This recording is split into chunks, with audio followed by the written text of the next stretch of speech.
Hi everyone, this is your boy Jion coming to you from Papa Stu's busy office here at the Strum Shop in Roseville, California.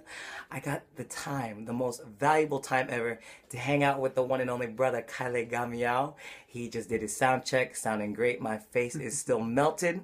But I'm here to ask him some questions and you will get to know this wonderful man here.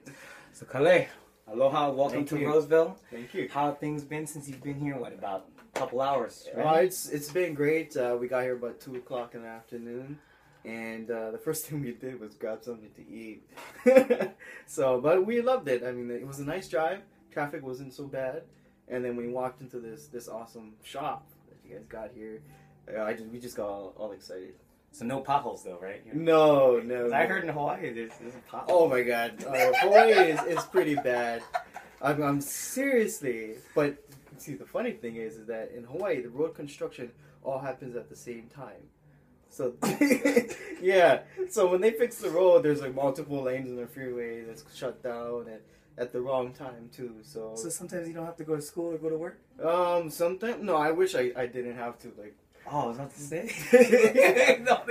There's some days where there's errands that you don't want to do, and you hope that there's traffic. Man, that's awesome. I can't believe that it all happens at once and you get lucky. Yeah, if you're the day off, yeah. Man, so let's get started. All right. Okay. How long have you been playing the ukulele? I've been playing the ukulele for about 13 years. And I started, I'm 26 now, so I started when I was 13. Okay. So, and it's been an awesome journey. I loved playing the ukulele actually for a while. Ever since I was small, I played a lot of sports. Played baseball, and how I got started was I suffered an injury. So my coaches told me, hey, Kalei, you got to sit up for the rest of the season, or else your arm's going to get worse. And it was my throwing arm. And so I was like, oh no, what am I going to do? So my parents, they were looking for another hobby for me to do in the meantime. Mm-hmm. And so once I picked up the ukulele, I never thought about sports ever again. And that was it. I was like, baseball? What is that? Do you even watch it anymore? Do you I don't get itchy? No. Oh man. The only time I get excited to throw something is during dodgeball. That's it. The red rubber ball. Yeah, that's it. Oh man. That is great. So 13 years, and it's been a journey. Yeah. Man, that's incredible. I've been only playing for 3 years, but it's what's amazing is the progression. Yeah. My biggest fears were the first 2 weeks. I didn't want to make a G major chord because it was so painful because you're developing your calluses. Oh yeah. That made me so mad. Or just barring frets, I would get so mad because I didn't develop the finger strength. So 13 years, your first gig, your first show. Just all these things. Yeah, so much stuff happened. Oh man, that's crazy. That's awesome though. So what was your first ukulele you ever played that was yours? Or just to borrow? It's funny because when I first got started playing, I didn't own an ukulele. I was borrowing my uncle's ukulele for maybe about 2 years. Or maybe it was about a year and a half, but I had no idea that it was one of those vintage old Kamako ukuleles, the pineapple one. Oh. So, when you're a little kid and someone's, you have access to an instrument like that, I was just like, wow, this thing sounds cool. I like it. I know it's old, but it sounds really cool. And then I ended up finding out that I was, running around, in public with a swinging it around a couple $1,000, priced ukulele, and I had no idea. All I know is that it was fun to play. And that's what kept you going throughout all these years. And then after that, the ukulele that I actually owned was my dad bought me. Okay. And he's the kind of guy that if he's gonna buy something, he's gonna buy something that's good quality. And so he asked me if I was serious, and I said yeah. And he told me, okay, well, if you memorize a certain amount of songs by this time, I'll get you your own ukulele. And it was a custom Uilani 6-string ukulele with the koa back inside, it's a spruce top. Dang. So that was like the first ukulele that I actually owned. Oh my god. Is there any pictures on your Facebook or? No. I have it at home, but it's in the case. It's probably in the glass case, right? That's the first one. I would like to say that, but it's in a case. Yeah. Okay, and it hasn't been used in a while, but I'm never gonna sell that thing because it's very sentimental. That was your father's gift, and that was like the spark starter. That was the next step. Yeah, that was the ukulele that really pushed me to get better at playing. So you had your uncles, mm-hmm. and then the one that your father bought you, and I see this beautiful, beautiful ukulele in your hands. And if you want to flash that in front of the camera, and it correlates with this question: what ukulele do you play now? This is coincidentally a Kamaka. Yeah. This is a tenor size. It's a custom ukulele made by Casey Kamaka. So it's kind of funny. I started off with the Kamaka ukulele in my hands, and now the instrument for my choice is a Kamaka ukulele. You play day in, day out, here, there, everywhere. The first time I saw this in actual real life person, face to face or face to ukulele, was January. Okay, for NAM, the National Association of Music Merchants. I saw this young man at the Kamaka booth, and I said, "Oh my, this is the video. This is not a video. I'm saying this is the real thing that I saw in all the videos for the past 3 years. Kiss from a Rose, The Unknown, Mach 4, 4-String Fury, and what was that one where you were Taimani and Brittany, the award show? I forgot the name of it. Oh yeah, that one we did. That was just like a medley of. And that was a medley, and this was the ukulele. Like I feel its power. No. That powerful cutaway. Probably has it cut your fingers yet? Because you have a cutaway. That's yes. very interesting. Now, this is an additional question from off the top of the dome. Yeah. Does that cutaway help? Because you do go up there. I've seen in your YouTube videos. You play high there. Well, what's kind of funny too is that my first custom ukulele that my dad bought also was a cutaway. So. Since then, I always played with the cutaway. Pretty much for like 12 years of my playing, I played with the cutaway ukulele. But at that time I got it because it looked cool. But then I really started, over the years I started, realizing the very use of having a cutaway so is that it's much easier for your fingers to reach notes up here. So if you have the traditional shaped body, your hand would have to go over, rather than just going straight down like that. Exactly, and I see Jake, and I also see Aldrin. They have the full body shapes, and when they go up there, they have to modify, how they get up there. With you, it's just a slide of ease. And I've seen this so many times on your YouTube channel. Would you like to share what your YouTube channel is? Yeah, sure. My YouTube channel is youtube.com/Kalei Gamiao, and a lot of this. Some of the videos, or most of them, are with this ukulele. So all the YouTube videos. And I'll make sure to put the link down below because these videos were very, lo and behold, instrumental, no pun intended, but they played a very vital key in finding myself as a solo instrumentalist.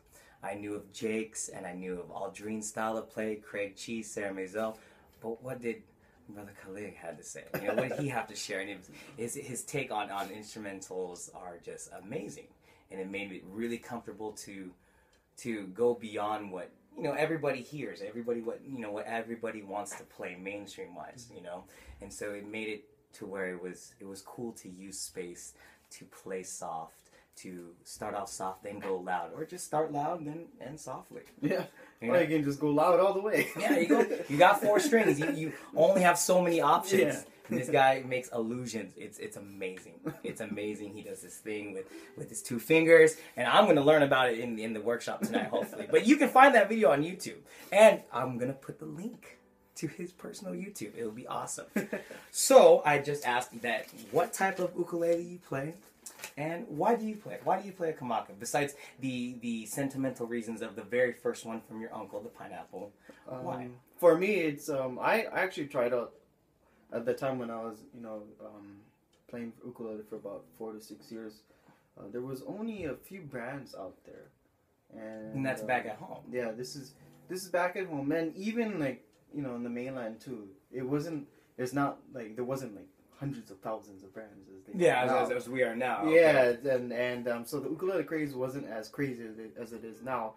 So back home, I only knew, of the brands top that three. they had, in the stores. Yeah. So you have like, on not only the top three, but like the four major Ks. So you got Oh, okay, yeah. Kamaka, Koloho, Kanilea, Kola. and Kola. Yeah. And those four they're pretty much like the top of the line as far as Hawaii made ukuleles go.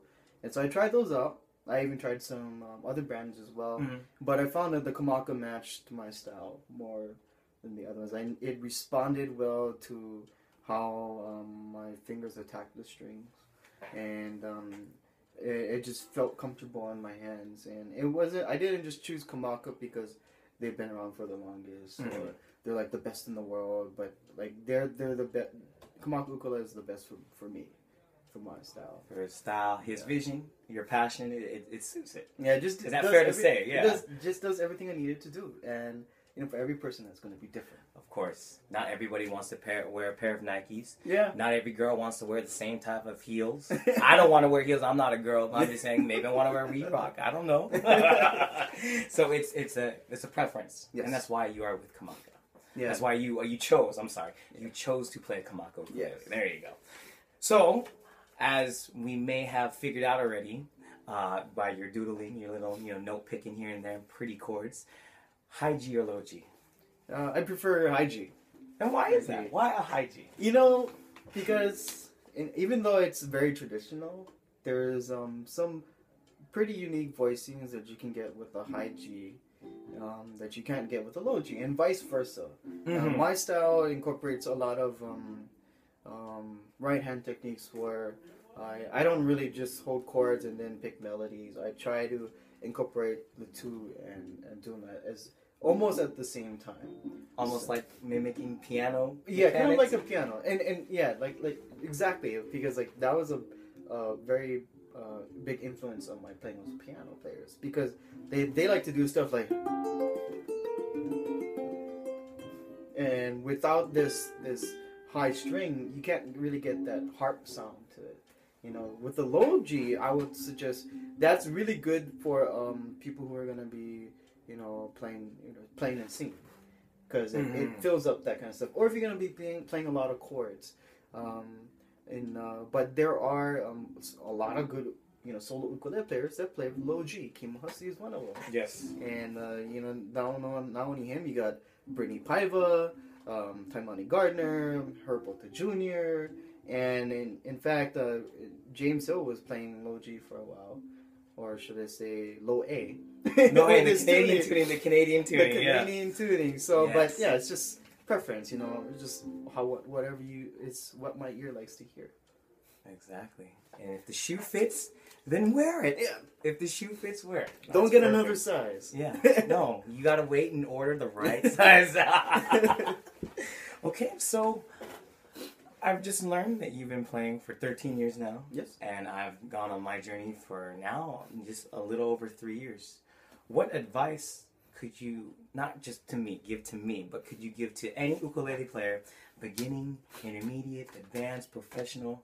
What advice could you share with us? One of the most important things when you're playing the ukulele is, no matter what level you are at, is to have fun. That's the main thing. That's the biggest and coolest thing about the ukulele, is that it's a fun instrument. It's different from, what makes it different from other instruments is that there's no pressure to learn this instrument, and it's an instrument that makes people happy. So when you play, you want to make sure that you're enjoying it, because this instrument brings a lot of people together. And for those of you who are in youth clubs, you guys know what I'm talking about. And for those of you who are curious to see what's happening outside of the U.S. or around the world, there is a huge ukulele community out there. And so when you're practicing, just practice because you want to, not because you're trying to get better than the person next to you, or and never force yourself to do that either, and because then the fun is going to be sucked right out of it. So yeah, that's the most biggest thing that I can stress on is to have fun and keep it up And be happy. Yeah, because I never I always had fun when I was practicing, and especially when you're having fun, you don't mind how much time you put into practicing, and before you know it, you end up improving a lot quicker. And you didn't even know it. And you didn't even know it. And it's crazy because when you practice and you're having fun and you play and you improve, my improvement didn't really come in until I started watching my videos, or when my peers or my teacher would say, "You're getting better." And then I'd really start slowing down what I'm doing, and I'm like, "Oh yeah, I can actually do the regular, not the cheating bar way for a C chord, but the one where you have to put your finger like that." And that took me some time. Yeah, it does take time. Like for me, I wasn't a natural at music or anything. I just practice. Yeah, and to testify, it took me 3 years. Like I literally just learned it maybe within the last month and a half. 3-finger tremolo. Wow, that's cool. It's good. You know how tough that is, though. Oh yes, it is. Because it's like 1, 2, and then you gotta have your thumbnail a certain way, and or if you don't have a thumbnail, how do you attack it with the pad? And it's crazy, but it's one of those things that in relation to what you just said, if you're not happy, then you're not gonna want to get better, and you're not gonna want to practice for more than just 30 minutes, an hour. I mean, the motive behind your practice gotta be right too, because if you're just trying to be the best, then you're gonna hit a plateau very quick. No matter how long you've been playing or what your goal is, like you're always gonna be learning. There's always room for improvement. I mean, Kimo Hasi is still learning. Benny Chong, Byron Nasui, Jake's still learning. I'm still learning. We're all learning. We never stop. No, and that's a beautiful thing, because for me as a fan and as a player, we think you guys know everything. But then when you guys say in print interviews or on one-on-one conversations that you guys are still learning, it's so inspiring. It's so, and it puts things into perspective. So, is there anything that you want to say in closing here? And thank you so much for sharing this time with me. Yeah, sure. Just for those of you who are watching, thank you so much for tuning in. And also thank you to Jion for having me here and doing this awesome interview. And I'm really excited to see what the future has in store for the ukulele and those who enjoy this instrument. So it's all of you. It's all of you that's going to make this movement happen. So thank you guys once again. All right, so you heard it from the one and only ukulele virtuoso, Kalei Gamiao, okay? And I'll make sure to put a link to his YouTube and your own website down below in the link. Aloha, mahalo, thank you so much. Thank you. Okay, high five it. All right, man. Interview done, yay!